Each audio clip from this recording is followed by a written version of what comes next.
Yeah, so becoming is who I am. Every time somebody asks me, who am I go back to, oh, oh. Hey, so every time somebody asks me, who am I go back to like, well, who am I becoming?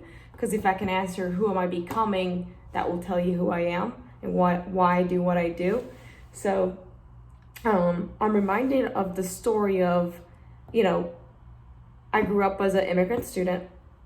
And when I went off to school, I almost had to drop out. The only reason I didn't drop out was because one time I showed up at a volunteer event on a Saturday, right? It's Saturday, you're a freshman, nobody wants to go to these things. They blast an email to 900 students to show up on a Saturday morning, 8 a.m., to volunteer time for Habitat for Humanity. So the only person that shows up to this thing is me, right? I didn't know who was in the room. My intention of going to this thing was only to contribute, right? I didn't show up to get anything from this. And when I showed up, I didn't realize who was in that room. The people that were in that room were the Spartanburg Lions Club. And I also didn't realize that the person that I ended up being teamed up with that day was the person that would change my life and take a chance on me. So I was at Spartan Methodist College, grew up as an immigrant student. I went to school because a bunch of my mentors helped me get into school.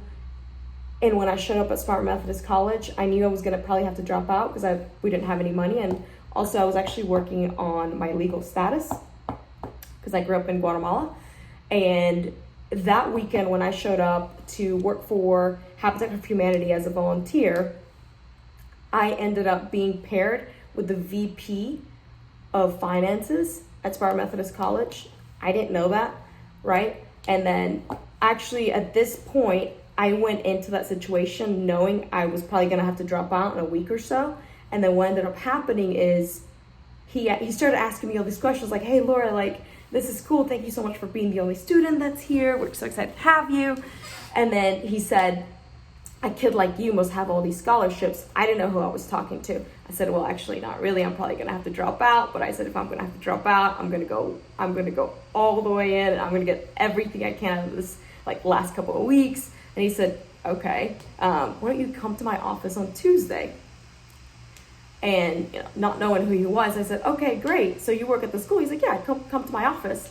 And when I showed up at his office, he said, on that Tuesday, he said, Laura, I asked all your professors about you, and they all told me, hey, you have a 4.0 in all your classes. You volunteer at all the events. You're a tutor. You play tennis. You're always looking to contribute, and you're so full of life. And he said, I know you're probably gonna have to drop out, but what if I sponsored your scholarship? He's like, there's one catch. You gotta graduate top of your class and keep a 4.0 the entire time you're here. I was like,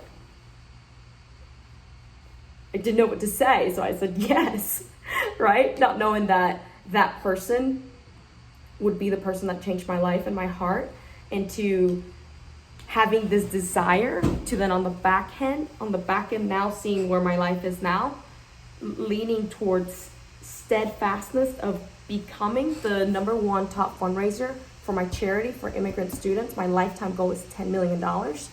And the reason being is because somebody took a chance on me, and that's the only reason I'm here. So then every time I want to give up, I think of that, and every time I don't give up, I know I'm closer to being that person. So the person I work on becoming every day is that person that becomes a top fundraiser. And the way I do that is by becoming the best salesperson in my industry. And the way I do that every day is like with my schedule, my habits, and with just two things: working on my skills, like communication skills, follow-up skills, strategy skills, anything that makes me better. And then because I know that's going to translate to becoming a top fundraiser for my charity. And if I become a top fundraiser for my charity, I'll be able to say thank you to the person that took a chance on me. And I'll also be the person that allows somebody else to make those kinds of decisions when I may not even be alive to see those things happen, but I'll be the person that allows somebody else to lean into a difficult situation and sponsor somebody else's scholarship. So the person I'm becoming is the person that has raised and donated over $10 million for immigrant students at Spartan Methodist College, because that was shown to me, and somebody else had to go out of their way to do that for me. And every time I lean towards difficulties, every time I want to give up, I say, I am that person because somebody else did that for me, and I can live for that. And that's who I am.